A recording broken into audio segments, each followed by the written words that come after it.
What is up, guys? Amaya here with Learn Mobile Paint and Body, and in today's video, I'm gonna talk about how you can work in bad weather as a mobile paint and body technician. Stick around, guys. I got a few pointers, a little bit of info for y'all for what to do during bad weather.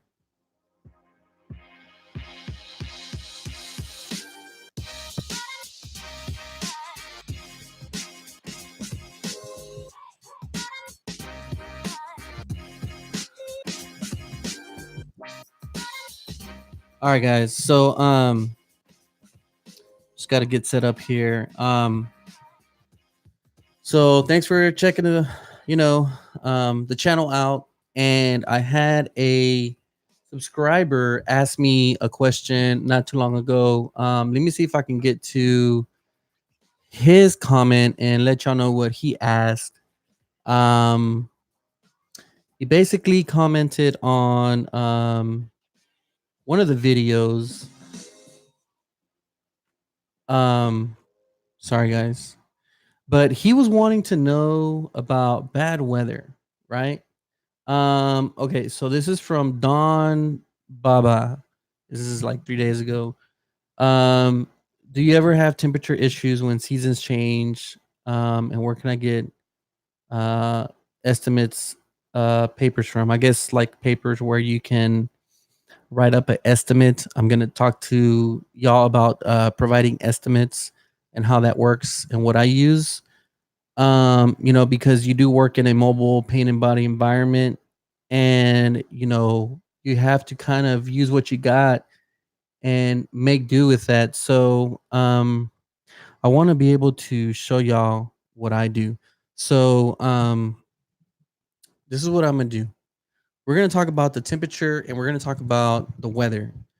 Here in Houston, Texas, is pretty much where I do a lot of my work. And if you guys know Houston, it rains, I think like 90 days out of the whole year. And it's the only, I guess, well, the only city, probably not the only city, but it is one of the cities where the humidity year round is above 50%. I think I heard that somewhere. Somebody, if you want to do a fact check or something, um, go ahead and do your fact check before the next election so you know it's real news and not fake news. But there is a lot of humidity here in Houston. Just because we're so close to the ocean, and that takes a big it plays a big role when you're outside doing repairs on cars.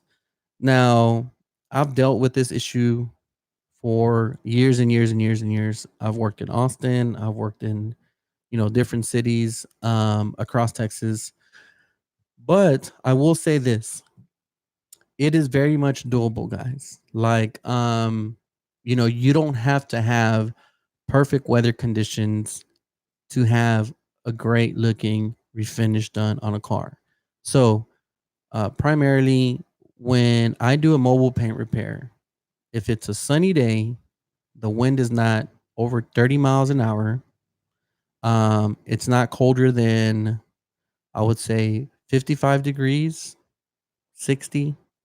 55 is okay. It's doable for like an emergency job, but 60 degrees is really like the limit. Anything below that, um, there's a lot of potential factors that come into play that can mess up the paint job. And I want to show y'all what y'all can do. Now, if there is a rainstorm coming, like I'm gonna show y'all real quick. Let me set up my iPad so y'all can take a look at it. So we're gonna go to an app that I use pretty much on days that it kind of looks like it's bad weather. So here we go, guys. Um, okay, so let's do this, guys. We're gonna go and we're gonna search Houston, Texas. Okay, I have this app. It's pretty much free, and you can look up any city in the United States. Now, If there's a chance of rain and like the forecast is maybe anywhere from like 30% and up, okay, I will actually look at what the forecast calls for. Now, depending on the address that I get for that day, the client, um, I will see if there are some clouds headed that way before or after. So I always want to look at the forecast. So for today, say if I had a job today, right? I'll look at the forecast. You go to the bottom screen where it says weather, click on that, look at today's. Okay, it's about 3:13 right now. 4 p.m. it's partly cloudy, 96 degrees, zero chance of rain. Humidity is 34%. Wind is blowing east at 14 miles per hour. I will say this, guys. Humidity is fine. It's 34%, and the wind, it's not over 30 miles an hour. When it gets to be humidity is about, I would say probably in the 75%, you want to be careful. And this is why. Um, if there's too much humidity, let's say a rainstorm comes through, okay, and you are like where this dot is at. As soon as a rainstorm comes through, there is so much moisture in the air that it's gonna be in the form of like tiny microscopic droplets. And the way you can tell is if, let's say, on the window of a car or on the surface of the surface area you're prepping on the car, you just get your regular masking tape. If your tape does not want to stick to the surface of the vehicle that's prepped and clean, then there's a high chance there is too much humidity, right? So let's just say you're doing a bumper, you prepped it, you cleaned it, you wax and grease it, you did the body work, you shot your primer, you got it all taped up, scuffed, ready to go. As soon as you start taping that bumper in areas that you already know you wax and grease, and for some reason your tape is coming up or it's not sticking, and it just rained or it's about to rain, it's high humidity. Okay, you don't want to shoot paint, especially clear, when if it's 70% humidity or higher. Now, I will say this. Let's say it's 65%. The sun is out. It's partly cloudy. What I'll do is put that car in the sun so that the sun can evaporate the humidity off the panel I'm working on. So if the sun is out, right? Um, and it's not cloudy, put the panel directly in the sun, because what's going to happen is the sun's going to heat up that panel to 100 plus degrees. And so humidity is not going to be on that panel. And then you can paint it and you can clear it and it'll help you. Anything above 70, 75, don't risk it, guys. What'll happen is, let's say you're shooting a black car, it's more visible in black. You shoot a black car, the humidity is high, you shoot your base coat, you let it flash, and then when you go and you shoot your clear coat, if there is humidity on that panel, it'll either fisheye or it'll look like a regular clear job. And right after you shoot clear, it'll turn white. It's like a milky white. And so if you trap moisture underneath that clear coat, it's going to try to evaporate and gas out, and it turns like a white color. It might take a few hours, a few minutes, or it could come out the next day. But the only way to fix that is to redo it. There's no way you can fix it if the moisture is trapped under the clear. Now, if the moisture is on top of the clear, what you can do to save it, and this is not always, guys. If you know there's a lot of humidity and you sprayed your clear and it turns like a milky white, get a heat gun and heat it up. And you'll see that milky white area kind of pull back, but you have to keep continuing applying heat so that the moisture doesn't, mess up the clear coat. So going back to um, the weather. Okay, so now wind. What I do when it's real windy outside, say if it's like 15 miles an hour, it gets pretty brutal at 15 miles per hour and above. If the wind is blowing north to south, then position your car. Say you're working on a front bumper, position your car so the wind hits the rear of the car and you're downwind until the wind goes around you. It does two things if you do that. The overspray doesn't go on the car, it's going away from the car. Remember, because the wind's blowing north to south. So you put the rear of the car facing north and the front of the car facing south. And then also any trash or contamination, it'll get blown away from the car. It'll kind of go around it with the aerodynamics and everything. Now, it may be hard to put your plastic and your paper on and all that. That's fine. Or if you have a building, kind of use a building to block the wind from hitting the car. Or maybe if you don't have any buildings near you, um, you can basically position other cars to block the wind, or position your work truck or your work van or your work trailer next to the car so that that will block the wind. If it's really windy, guys, that's what you can do. Uh, use what you have. So going back to the weather, you don't want to shoot if humidity is above 70%. And if the wind is above 15 miles per hour, you can do these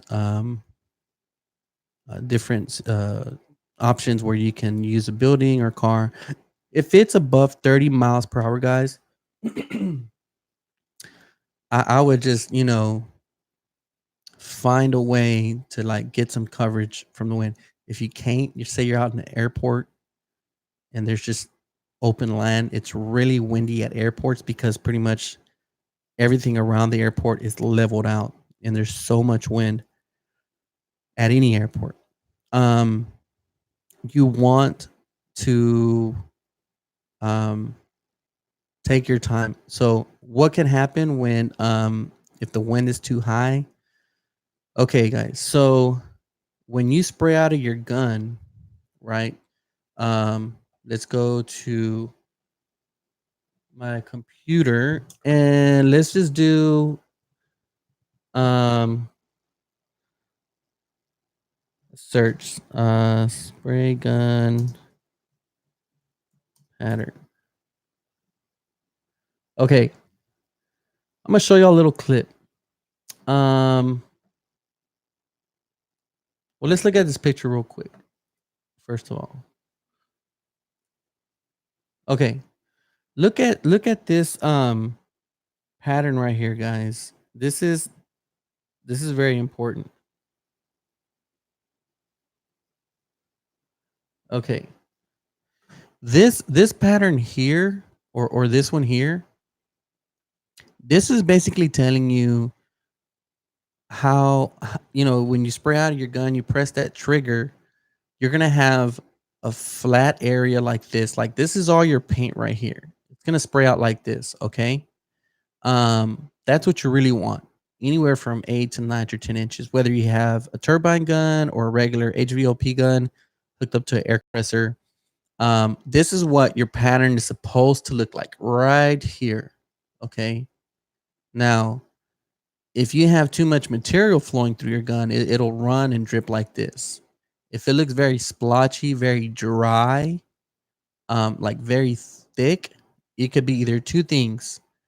Either your paint is not reduced properly, so it's coming out thick, or you don't have enough material flowing through your gun and you have the pressure, but it's not even like this. You want like a nice wet coverage right in here. Okay. And if it looks like this, something is wrong. Check the how your paint's reduced.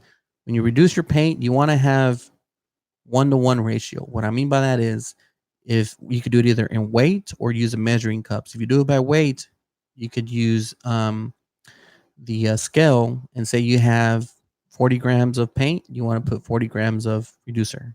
That's a 1 to 1. Or you have the measuring cups. It'll tell you there. It'll indicate 1 to 1 when you reduce base coat. Um, this is another um, not enough airflow, too much airflow. Okay. Now your spray pattern is supposed to look like this. So what I want to show y'all is this. When it's real windy, guys, super windy, you get this shape here. And it actually looks way worse than this. It looks like a actual letter U. And it's because the wind is blowing in one direction and it's more concentrated here in the middle. So your edges get pulled out. So you're literally gonna be spraying on a panel in the shape of a U. And that is very bad because you're gonna get tiger stripes. Tiger stripes are basically where you can see the paint. It's not an even finish. It looks like there's lines in the paint. Um, that's definitely not what I want to show y'all. But this, okay, this one does. Okay, you see this right here? It looks like the metallic is modeled like right in there. It looks thicker. It looks lighter here, thicker there. This is what we call tiger stripes.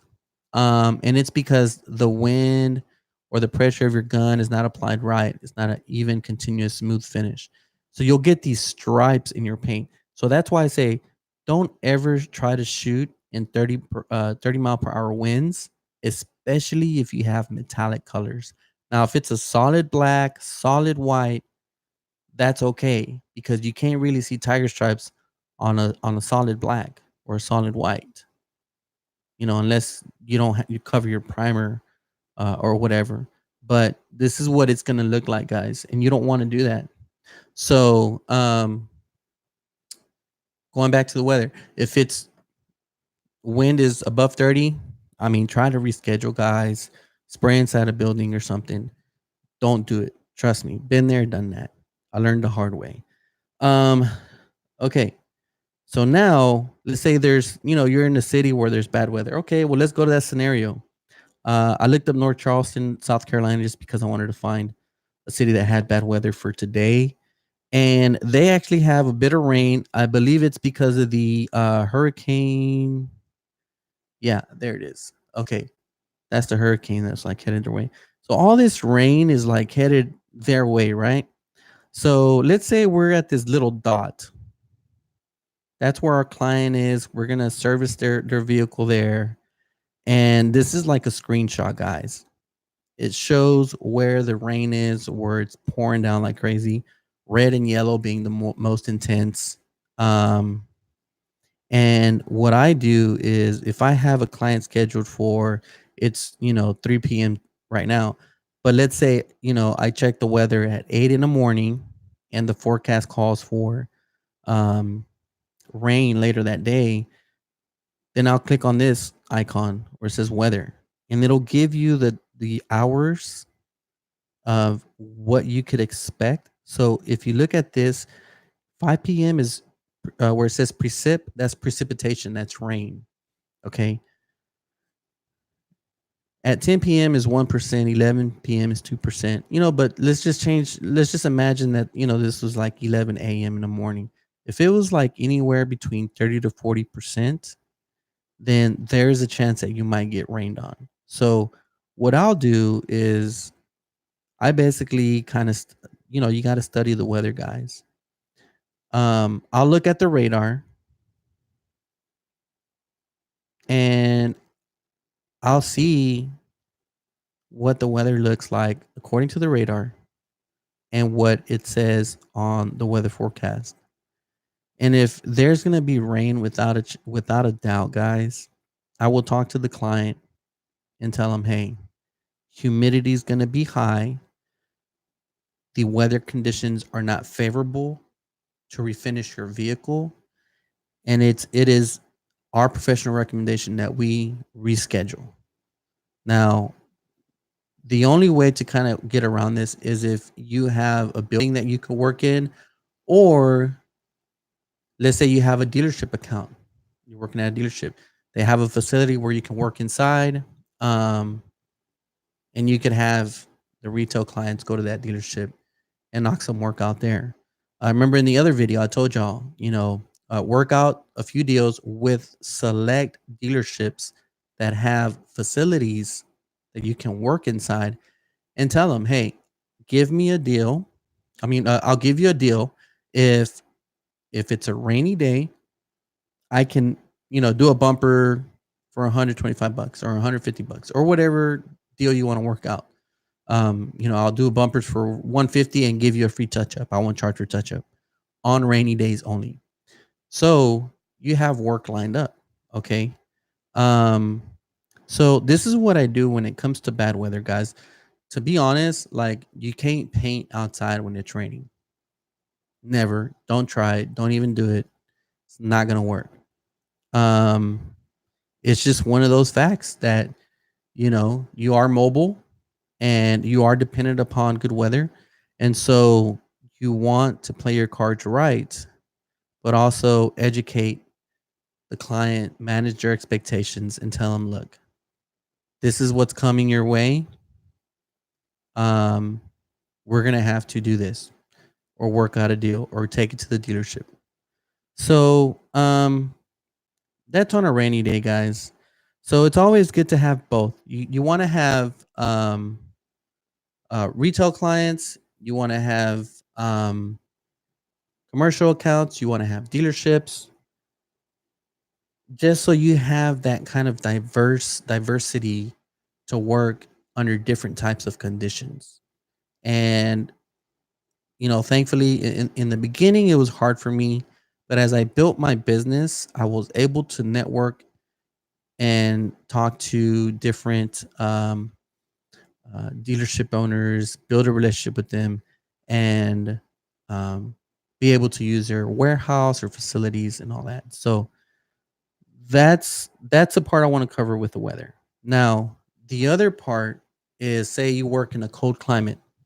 All right, I'm sure some of you guys work like up north, what have you. And from my experience, when I work in cold conditions, I never spray under 55 degrees. I've done it where I've painted a bumper or, a fender 56, 57, 58 degrees. And it's a small job. I can't do a whole side of a car or a hood. Let's say if it's a fender, a door, a bumper, it's very doable, guys. Now, you do want to use different temperature hardeners for your base coat and for your clear coat. What I mean by that is basically, um, you're gonna have, let's see, uh,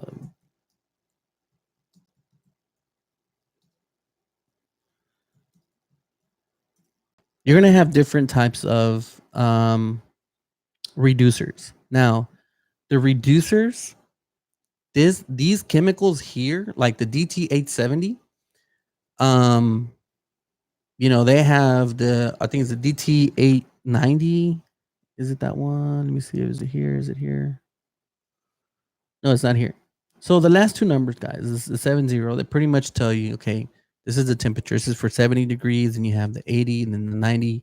So if it's hotter weather and you're going to be spraying in hot weather or hot temperatures, then you want to use a reducer that's going to slow down the drying process. Basically, this reducer here is going to help you manage how fast or how slow your base coat is going to dry. So, if it's going to be a cold day, you want to use a reducer that's going to dry faster. And you want it to do that because you don't want it to run. The wetter it stays, the longer it stays wetter, the more likely you are to get a run. If you get a paint run on your base coat, Trust me, guys, it is not fun. It is no bueno. Okay. So make sure that if you are working like, in regular temperature environments where it's pretty much hot, and then all of a sudden there's a cold front that comes in, make sure you have that kind of reducer and hardener for your clear coat, um, that's going to dry quicker in a colder environment. And you mix it up the same way. If your base coat's 1 to 1, mix it up the same way. If your clear coat is 4 to 1, mix it up the same way. The only difference is you're using a different reducer. Okay. You want to let it flash a little bit longer. Um, don't spray something and then right away spray the clear, because wet on wet, it'll tend to drag. Gravity will pull it down and you'll get a run.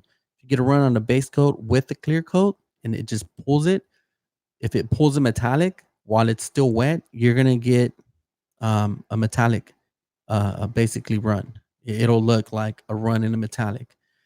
But let's say you're shooting a black car and you spray your clear coat, you get a run in the clear, you can fix it, block out the run, and it'll be fine because there's no metallics. It didn't distort it. It didn't pull it down. So be careful with colder temperatures. I don't like to spray if it's like 60 degrees or below. Um, I won't spray outside. I'll spray inside. Definitely. I mean, I've sprayed. I remember one time it was a tent shop, window tent. The guy um was putting on this invisible bra on a Lamborghini, and he went to pull the old um invisible shield off the car, and it pulled the paint, and it's been refinished before. So I think what happened is they fixed that part of the car, and then right away they applied the Invisi Shield, or maybe they didn't prep the surface good enough, so it didn't have anything to grab on to bite into, and so it was easily pulled off when he pulled that Invisi Shield off. But his shop, he had a clean room. He had heaters in there. It was a constant like 75 degrees inside his shop. Now, when we opened the doors and the cold air came in, it was like, man, I think it was like 40 degrees. It was like super cold outside. But see, that's the advantage that I'm telling y'all. You want to build your network of performance shops, tent shops, transport companies, small dealerships, small mom and pop dealerships, big warehouses that have just storage facilities for storing vehicles. All these different types of businesses function and provide services for the car industry. But if you network with them, you can pretty much use their facilities for these types of weather conditions. So I think it's very good, guys, that you build your client list, and tent shops are a good insurance policy for a rainy day. It's happened before. Um, so next, what I want to show y'all guys. So we talked about the weather: sunny days, cold days, rainy days. I did mention in a previous video, there is, um, like in any city, you have, oops, sorry guys, my camera just blacked out. I guess, it has like a 30-minute timer on there. Um, every city that has like a big, a downtown, basically skyscrapers and all that, it's becoming more popular where they have a valet service where they can wash your car and detail the inside within the buildings themselves in the car garages. So typically somebody goes to a building, they work downtown, and they give the keys to the valet, and they might ask, well, hey, I just want to get the inside clean, or I just want to get my interior done, or the carpets cleaned. They'll do that kind of service. Now, if you have one in your city, you can work out a deal with that company to where, excuse me, guys, you can offer a touch up service. So, um, that's all you would do, guys. And that is all I would recommend, is doing a touch up for this company. Of course, you're going to be like a sublet where you're getting the work from them, but they're going to, charge a little bit more when they charge customers. So like you want to arrange your pricing, have a negotiation with pricing to where you make a little bit of money and a little bit of profit. They're able to make a little bit of money and profit, and everybody's happy, and you stay busy. So I know one company here in town in Houston. Um, they're pretty much in like 4 or 5 different buildings, but they're in multiple cities across the nation. So if it's raining here and, they're not really washing too many cars here, maybe they're washing a lot of cars in California or Los Angeles or, whatever city they're in. So in the same way for y'all, if you have, all the a tent shop, if you have a performance shop, if you have a contract with these guys that work in downtown, all you have to do is touch up. I mean, that's an easy. You can charge $75. They might charge $100, right? And a lot of people drive nice cars, new cars. They're working downtown. They have nice jobs, make good money.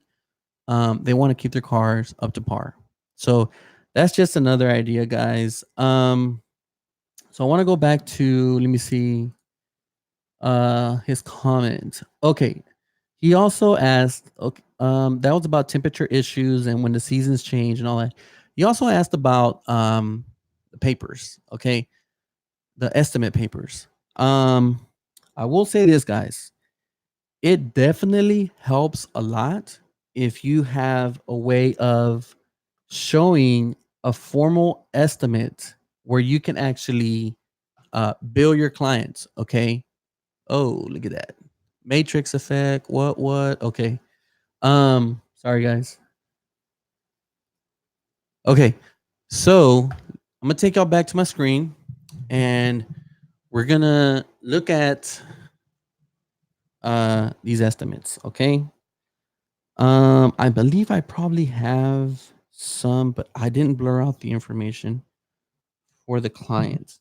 But what I will do is I'll show y'all what software you can use. Now,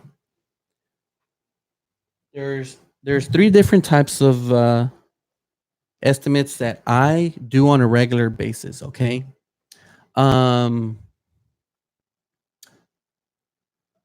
So, okay. I don't know if y'all are familiar with all the big estimating software. One of them is Mitchell. Oops. Mitchell estimating software, which is pretty much like crazy expensive. Okay. What this software does is it allows you to type in a VIN, it pulls all the information, you have a parts database, you can do all your calculations, everything's calculated according to the collision industry and it's accepted. This is like one of the most accepted estimating softwares out there, and insurance companies use this. I don't know if you can see that, but let me try to zoom in. Okay. So like this little graph here, guys, when you're putting the estimate together, you can click on parts and it'll give you the part number. It'll tell you how much it is. You can add it, sub it, RNI, all these different things. It's just the language I'm telling y'all right now is um, it's for estimating, which you really don't have to get all technical because you are a mobile technician.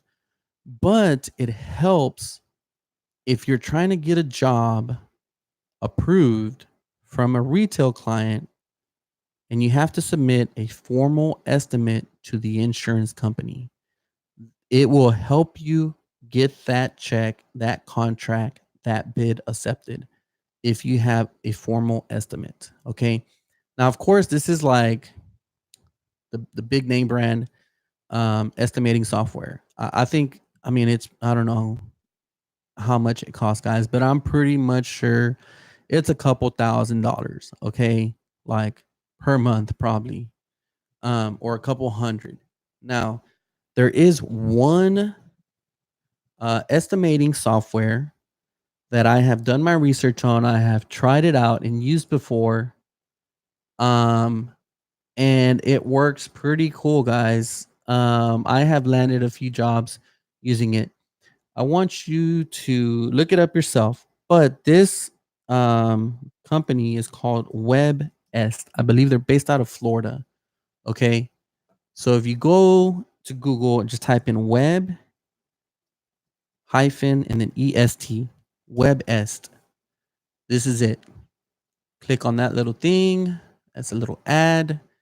I just made them spend like $1.25 off their ads, but it's okay. All right. So look, guys, the reason I like this estimating software is because you can do it on your iPad or you can do it on your desktop and it syncs. You can punch in a VIN, it has all the parts numbers. It saves the client information. Okay. So here I'll just read some of the perks of this. The software is designed for independent auto body shop.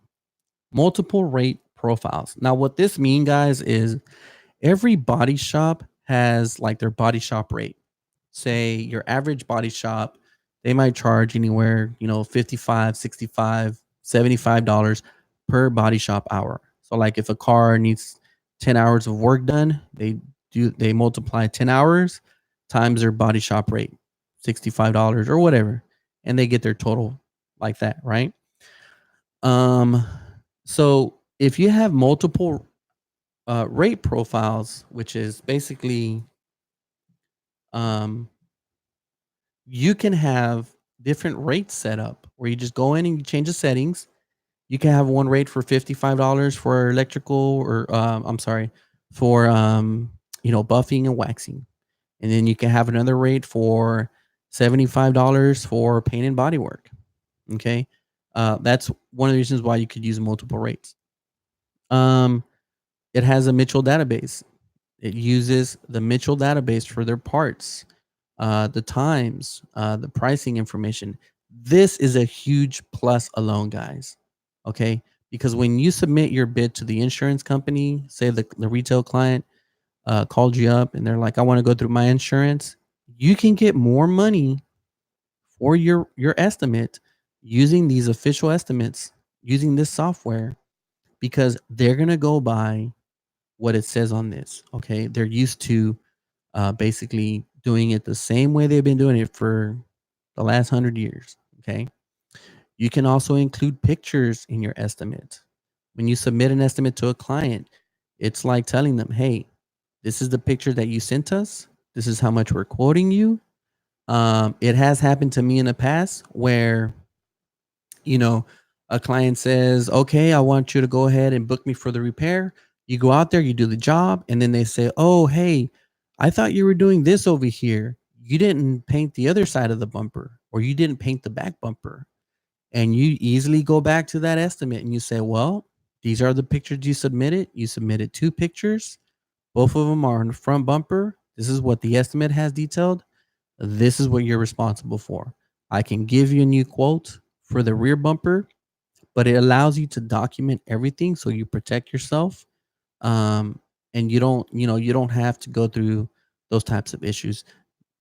It's happened to me before, but that's what it comes down to. I tell them, I point it out and say, hey, this is what the estimate has, and these are the pictures that you gave me. I don't have a picture that you sent me with this damage here. If I did, I would have quoted you. Plain and simple. And they're like, oh, okay, all right. And they say, well, how much more? You add it on or whatever, you take care of it. Um, so then you can also do your paints. You have your 2 stage, 3 stage, your blending, edging, waste, all that. You can access it. I think I've used it before on my iPad. I've used it on the desktop. You can save it. And I think also on there, guys, you can actually text it to them. Like you send them a text with the link and it'll have the estimate on there. And I thought that was pretty cool. Um, then you get the upgrades, of course. And see, frame data info. Frame. I don't, as a mobile paint and body technician, I don't do any structural damage. It's all cosmetic repair because I don't want to be liable for something that compromises the structural integrity of a car. I just say, hey, this is beyond our scope of work. It needs to get done at a facility where they have all the equipment and tools to repair structural damage. If it's cosmetic, it's going to be like a key scratch or something like that. But this software, guys, WebEst is definitely the one that I would go for. I think on here it said something about it's like 119 bucks per month. And so I think for the year it's 1,428. Um, if you're gonna do a lot of insurance work, guys, and you know that you can get work from dealerships or insurance work, by all means, I would get it because insurance companies will not approve your handwritten estimate. The insurance company will say, well, we don't use the system to calculate, you know, what what the repairs are going to cost, so we can't validate your estimate. And that's why I had to do my research and I had to look up for different softwares, and I finally came across this one, and this one was the one that did the job for me.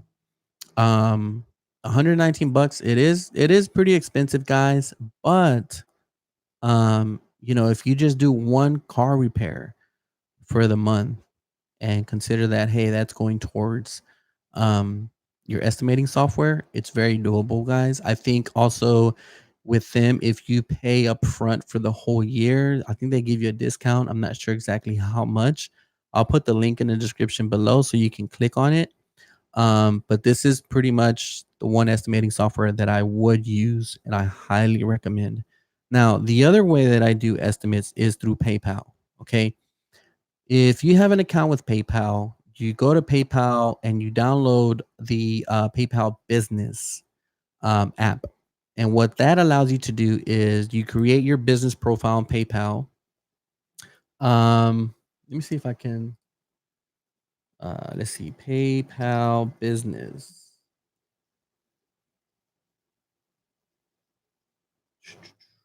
Okay.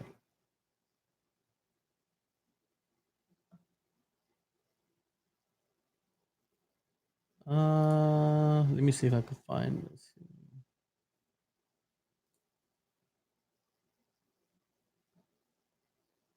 Okay. Well, yeah.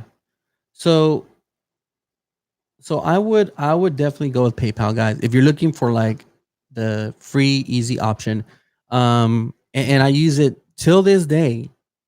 I send estimates from PayPal, so you can send an actual estimate from PayPal, but it's not going to have like the time, the part number, all the stuff from Mitchell. This is kind of just using a generic, simplified invoice, and it's free so that you can send an estimate to your customer. Once they accept it, you can convert that estimate into an invoice and then send it to them via email, and they can pay you online via credit card or via PayPal or American Express or whatever. The other neat thing too is if you have a PayPal business account, let's say they write you a check. Once you're in good standing with PayPal and you've been with them for a while, you can actually get an actual check and deposit into your PayPal account, uh, either within days or within minutes. And you have to take a picture, the front, the back, sign it, and they verify it within a few minutes, and you're paid. You're good to go. But PayPal is the alternative. So if you want to like, you set up your client to get a job repaired. What I do now is I'll send an email to that client explaining the repair process, how much, what available dates we have, and they reply back. They say, I want to schedule this day. I'm okay to go ahead with the repair. I send them a confirmation email saying, this is the day you want to fix it. This is the amount. And then we also let them know that they're going to receive an through PayPal. They have to accept it and they have to make a deposit for their repair. I usually do 50% of that deposit so that I can go ahead and book them for the repair. Okay. Now that does two things, guys. When you send an actual estimate to these customers, it makes you look legit. It makes you look like you have all your ducks in a row, right? And then also you secure a deposit because you are going to be buying materials, the paint and all that. Once you buy that paint, once you mix it up and it's for their car, you cannot undo it. And they say if they cancel, then you didn't get a deposit, then you miss out on money. You're losing money, right? Not only that, but like if they cancel last minute, you could have been doing another job and making money instead of no money. And so I see the deposit as a way of securing your income, and so that your customers know that you are reserving a day for them and that it's locked and nobody else can schedule. And so you kind of have a forecast. This is how much money I'm going to make for the next 7 days, 14 days. So you want to have the ability to do that, and it's just good practice, guys. Um but yeah, that's the estimate and the invoice part. I hope this video helped you guys, and I just wanted to answer a few questions that I got from some of y'all. So if you guys have any other questions, or you have anything else that you want to um, talk about or have me talk to y'all about, just comment below. Don't forget to like and subscribe, guys. I definitely appreciate all the love and support from you out there that are watching this channel, and I'm gonna be making more videos. So just throw topics my way, and I will definitely take care of y'all. So stay safe, have a good weekend, and peace out. Adios.